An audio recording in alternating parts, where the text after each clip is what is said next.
नमस्कार, तुमचं स्वागत आहे मम्मीज किचन कट्ट्यामध्ये. आज मी तुम्हाला साबुदाणे खिचडी कशी बनवायची एकदम सुटसुटीत ते पण 15 मिनटात ते दाखवणार आहे. आणि तुम्हाला नवरात्रीच्या हार्दिक शुभेच्छा. चला तर आपण रेसिपीला सुरुवात करूया.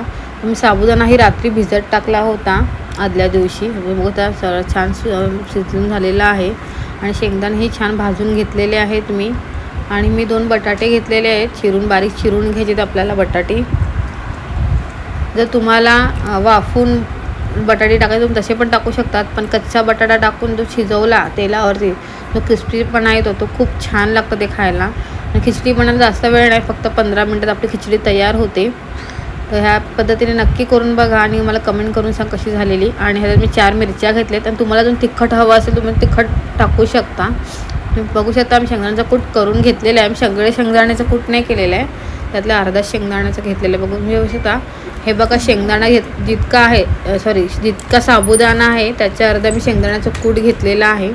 आता एका कढईत मी तेल गरम करायला ठेवलेलं आहे. तेल गरम झालं तर आपलं 1 आणि थोडंसं चमच इतकं तेल टाकायचं आहे. आता तेल गरम झालं तर त्याच्यामध्ये आपल्याला थोडंसं जिरं टाकायचं आहे, खूप सारं नाही, थोडंसं जिरं टाकायचं आहे. तुमचं ऑप्शन आहे. जिरं झालं थोडंसं फ्राय की त्यामध्ये आपला बटाटा जे आपण चिरून टाकतो तेलावर टाकून द्यायचं आहे. आणि त्याला छान परतून घ्यायचं आहे आपल्याला बटाटा. आणि तेलावरच्या वाफेवर 5 मिनटात बटाटा शिजला जातो. तुम्ही पाहू शकता मी आजचा बटाटा खूप छान प्रकारे छान तेलावर परतून घ्यायचा आहे. त्याच्यामध्ये मी त्यासोबतच मिरच्या पण ॲड केलेल्या आहेत.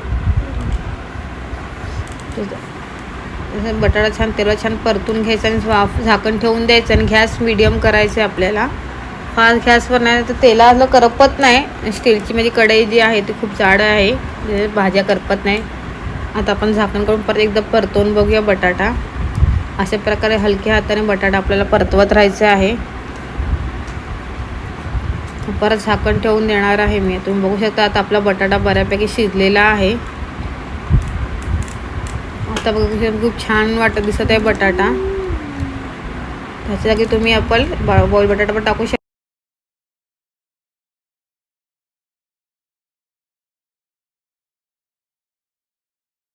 आणि हा शाबू टाकला की लगेच चिकट होतो. शाबू टाकला लगेचच खूप टाकावंच लागतं. काय टाकावं लागतं? कूट मिक्स करून टाका, नंतर लगेच असा शाबू टाकला असा लगेच कूट टाका, पण ते लगेच टाकावं लागतं.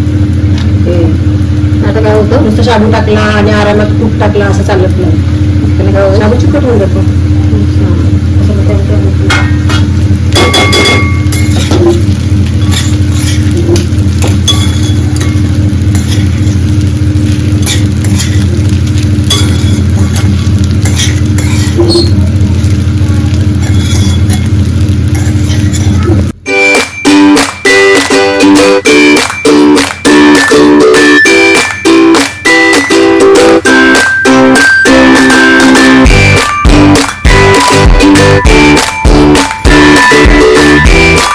आता साबुदाणा आपण छान परतून घेतलं. झाकण ठेवून घेऊया 5 मिनटं.